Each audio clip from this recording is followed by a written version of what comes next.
got you into comedy? Lewis, as I said earlier on, I'm an old fella, so I actually met, I was at Queen's University I went to Queen's University in 1982, and I met two fellas called Damon Quinn and Michael McDowell. And Damon used to write plays, and when he was at school, he used to write sketches and shows for his schoolmates.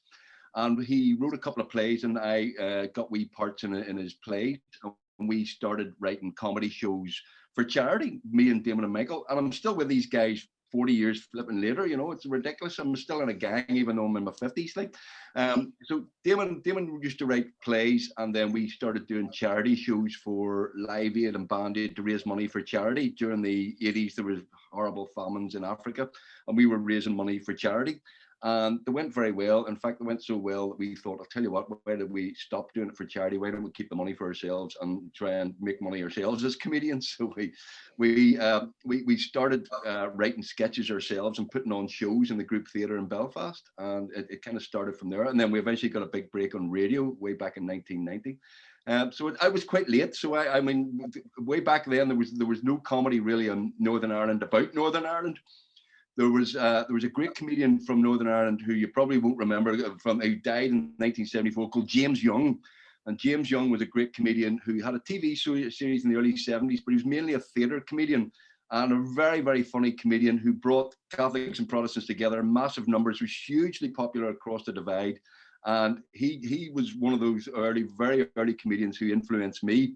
And in fact, Olivia Nash, who plays Ma, who's from Larne, she's a lot older than us, and she's in Give Me a Headpiece, but she actually worked with James Young way back in the 1960s and early 70s. So I mean, we started in the 80s, but our links in comedy in Northern Ireland goes back further than that. Do you think comedy has changed throughout the last number of years in Northern Ireland? And if so, how? It definitely has, Jessica. It really had, because when we first started in the early 1980s to mid 1980s, there was literally nothing. There was no comedy about Northern Ireland. There was no comedy. People talking in our accents, talking about Northern Ireland, and talking about particularly about politics, because it was too scary, and the theatres had been blown up. There was nowhere to perform. Since James Young died in 1974, there was literally nothing until the late 1980s, until ourselves and Patrick Keelty came on board. And people, to be honest, especially when you were talking about Northern Ireland politics, people were scared, you know. So the likes of, you know, the big names that you might remember from Frank Carson or Jimmy Cricket or another great comedian, what do you call him? Roy Walker. They all went to England. They were from Northern Ireland, but they became very successful in England. So there was no comedy in Northern Ireland about Northern Ireland by people in Northern Ireland because of the time it was. So that has changed dramatically, because a lot of comedians now, it's blossomed, it's flourished now. There's a lot of stand-up comedians about. There are a lot of clubs about in Belfast. There's one in Ballymena. There's a brilliant comedy club in the Braid in Ballymena. There are comedy clubs all over the place, and a lot more young people are getting up and trying it. And that's partly because of the explosion in English television and all of that. There was a lot more opportunity. But so it's certainly changed from my day when we were starting in the group theatre. There was literally nothing. There were no comedy clubs or anything. How has comedy played a role in the history of Northern Ireland? Well, that's a very, very good question, because there's always been humour in Northern Ireland. There's always been humour about our division. There's always been humour. There's always been funny plays about Northern Ireland. Comedy about the Troubles has played quite an important part, I think. I think when we first came on the scene in the late 80s, early 90s, there was a relief that finally people were making jokes about politics and making jokes about here. And there was a relief, I think, for when Give Me a Headpiece first started away back in 1997, 98. For the first time, there was a comedy from here, about here. And the BBC were very clear with us. They said, we want this show to be purely for Northern Ireland people. It's not going to go to England. It's not going to go to anybody else. So you can make jokes about Ian Pacey and Jerry Adams across the water in England, even down south. They don't really get it. They don't really know or understand this place.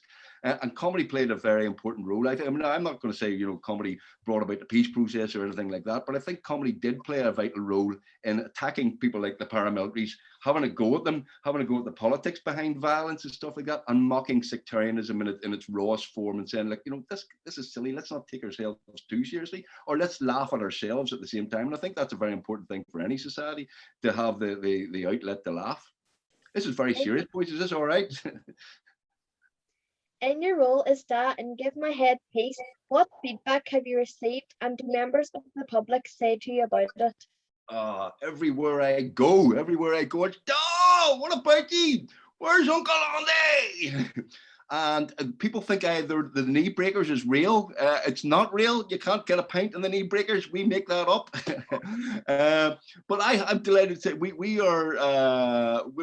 I can go nowhere because I'm 6'4" and I look like I am. I'm tall. I'm grey hair and a beard. Olivia Nash, who plays my wife, is tiny. She's 4'11" and a half. She can't go anywhere. Everybody recognizes her. The guy who plays Uncle Andy, called Marty Reed, he doesn't look like that in real life. He's got grey hair. He's got stuck-on beard and a stuck-on moustache when he's playing Uncle Andy. So nobody recognizes him. He can go anywhere and people don't recognize him, which he thinks is brilliant. But the positive reaction has been brilliant. We've been very, very lucky, and we were a big hit. Even, we've been running for 20 years now and Give My Head Peace. And we're still getting huge audiences and we're still getting great feedback. Some people don't like it. Of course, it's Northern Ireland. People in Northern Ireland aren't afraid to tell you we don't like it. But it's still hugely popular. Now, we speak our minds here, and if people don't like it, fine, don't watch it. But it's still massively popular, and we get huge audiences on the telly, and we get to do a tour every year. We go all around Northern Ireland, all across everywhere from Strabane to Coleraine to Armagh to everywhere, Hole in the Hedge, and it sells out everywhere. And, there's nothing better than doing it live on the stage. You give politicians a lot of stick in some of your comedy. Have any of them ever said anything to you about it? Big Ian Paisley, the late Dr. Ian Paisley, you probably don't remember him. We used to make fun of him, but he took it in good heart. He has a sense of humour. And we were in the lift in the BBC one night, and we knew we were doing a show, and he said, "Boys, be kind to me tonight. Now, be very gentle with me." So he took it well. Martin McGuinness actually had quite a good sense of humour. Some politicians have less of a sense of humour, I'll be honest with you. Jerry Adams, we know, doesn't like us, which I take as a bit of a compliment, to be honest with you. I think Jerry doesn't like our stuff, and he thinks we're getting at him. So some politicians kind of go with it. I think in the very early days, they were a bit scared to come out and say they didn't like it. And when it became so popular, and it's cross-community, it's Catholic, Protestants, east, west of the band, south of the band, it's men, women, old, young, whatever. So if politicians to come out and say, I don't like that, some of them probably don't like what we say, but that's tough. They have to put up with it. That's democracy. On the Blame Game, how do other comedians from other parts of the UK find the Northern Irish humour? That question's asked all the time, Jessica. You're absolutely right. God love them. Some of them just don't get it. I think the great thing about the Blame Game is we do it live in front of an audience, and you see half an hour, but we record about an hour and a quarter, an hour and a half, and they edit it afterwards. And yes, some English comedians have come over and they're a bit arrogant, and they think, oh, this is just a regional show. This will be easy peasy. And then they find out that, in fact, Colin, Neil, and myself, and Jake, and everybody are actually very good, and we know what we're talking about.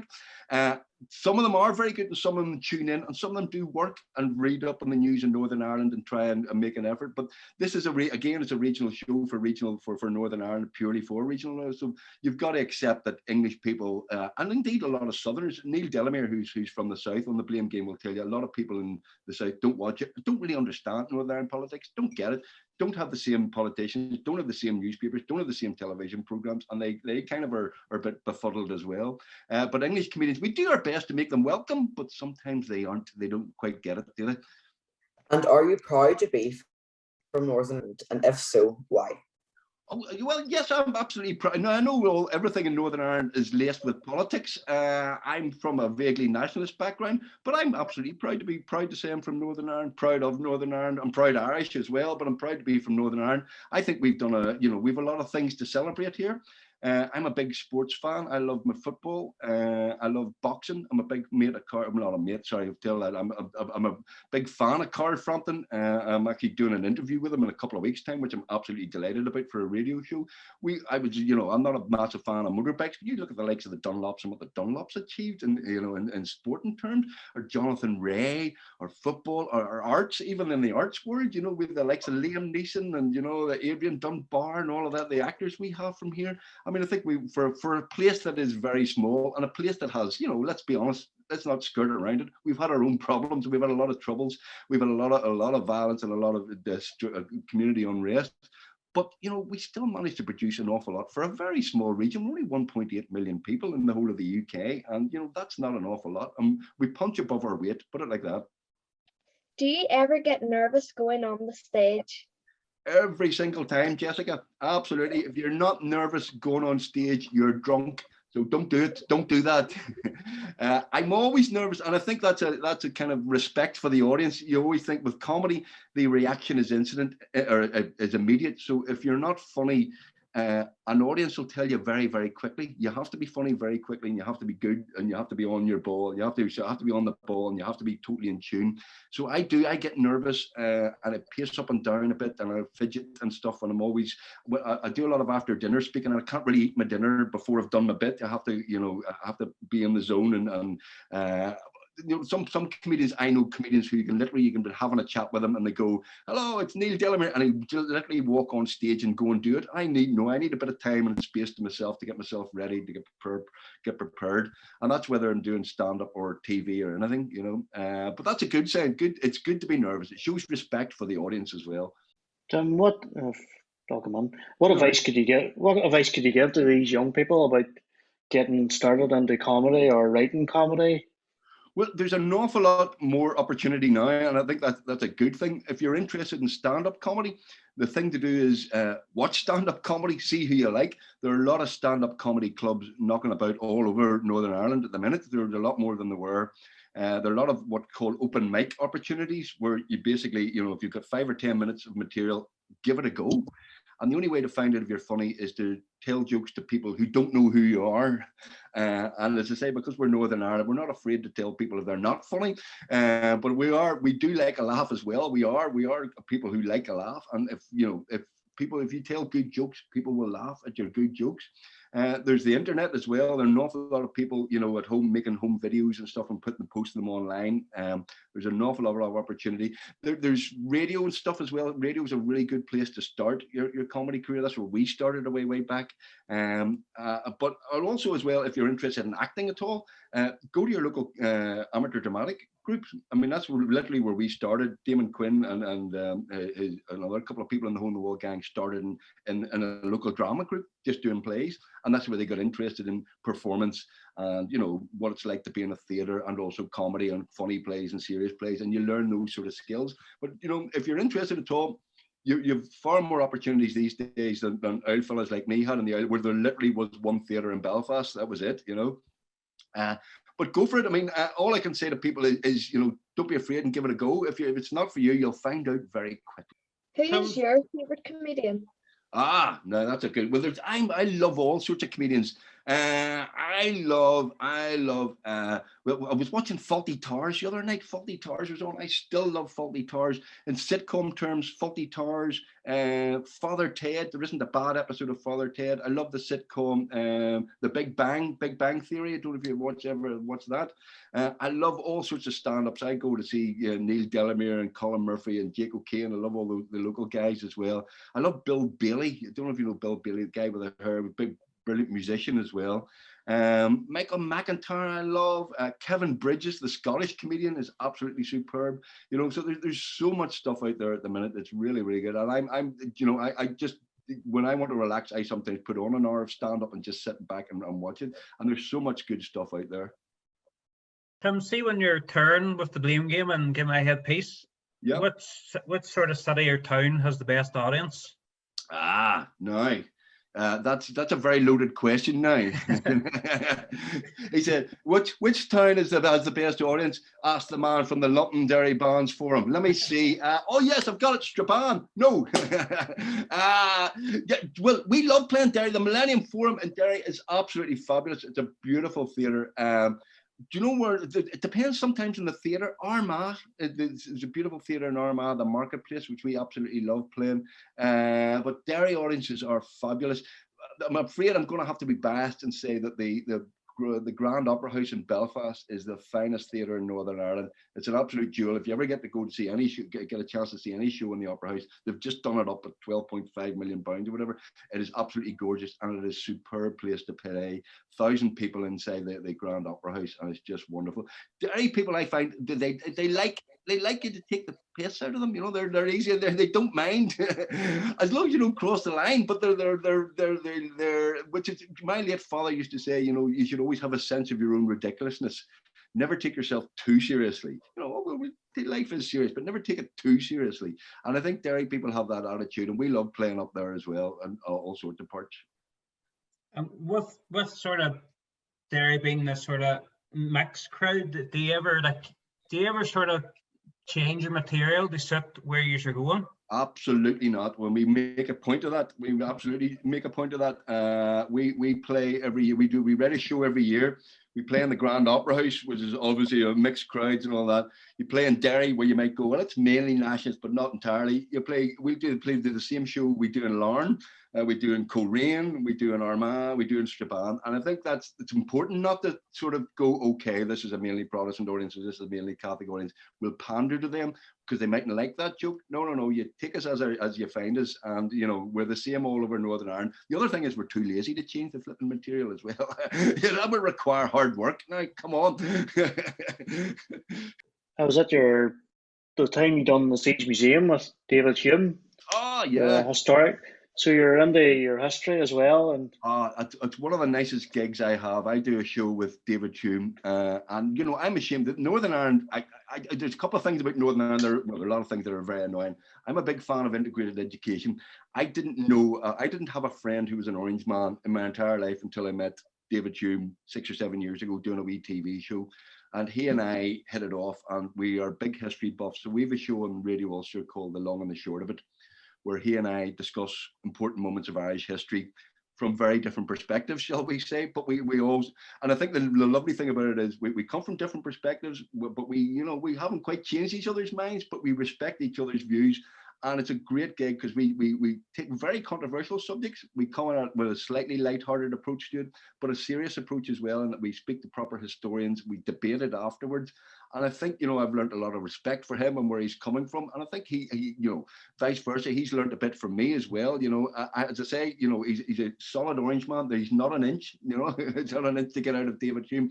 But you know, he's a man, and you know, I met an awful lot of people through him as well. He's a man you can absolutely respect, and it's through him I got involved with Ulster Scots things. I used to go to he ran a brilliant festival in Ballycarry called the Broad Island Gathering, which is an Ulster Scots festival, and he brought me up there a couple of times, and the crack we had up there was absolutely fantastic. And I think that, you know, if there's any lesson from any of this, you know, I'm a man who said I'm in favour of integrated education. We need to acknowledge our differences but respect them, and also, you know, just get along with each other. You know, we don't understand each other. I'd encourage anybody from the Londonderry Bands Forum to go to a GAA match. I'd encourage anybody in the GAA to go to the Londonderry Bands, you know, and listen to the Londonderry Bands, you know, and you know, to mingle and to find out what makes the other side tick and make friends on the other side, you know. And I think that's part of it. And as I say, it's embarrassing for me as a man in my 50s to say I didn't know. I knew a couple of Orange men very well, but David Hume's probably the first Orange man I go, oh, I can regard this man as a proper friend, not just somebody I know vaguely. Some of the characters in Give My Head Peace, are they based on anybody, or is it just have you made them up? Well, the Uncle Andy was allegedly based on the UDA leader Andy Turry, who used to wear dark glasses and had a really what do you call those Zapata moustaches. But very loosely, no, they're an amalgam of real people. There's a lot of sort of bits and pieces of real people, and I think that's the secret of it, is that, you know, everybody, Olivia Nash, who plays Ma, gets stopped all the time by people who genuinely think I'm a horrible, horrible man and go, God love you with that terrible husband of yours. That's awful. How could you? Oh, God, like, he's terrible to you.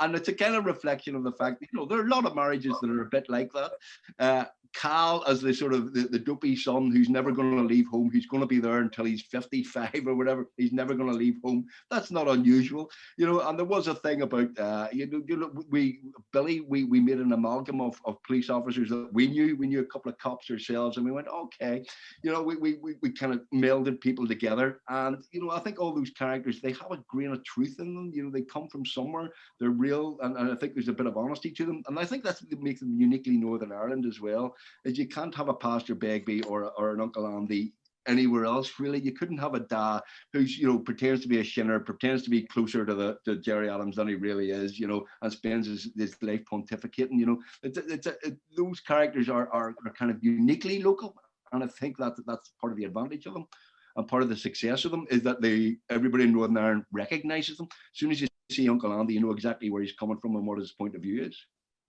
And I suppose with Northern Ireland politics, you're never short on material. God bless him. Yeah, I know.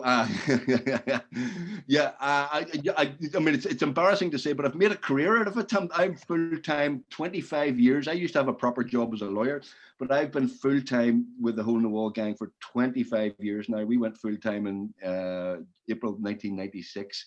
And, you know, I remember when we first started, I think the peace process was just starting in 96 after the ceasefires, and people go, that's it, you'll be out of work. Oh, the war's over, the troubles are over, you'll be out of work. And I said, I think we'll be all right for a wee while yet. And our politicians, they keep giving, don't they?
See you then.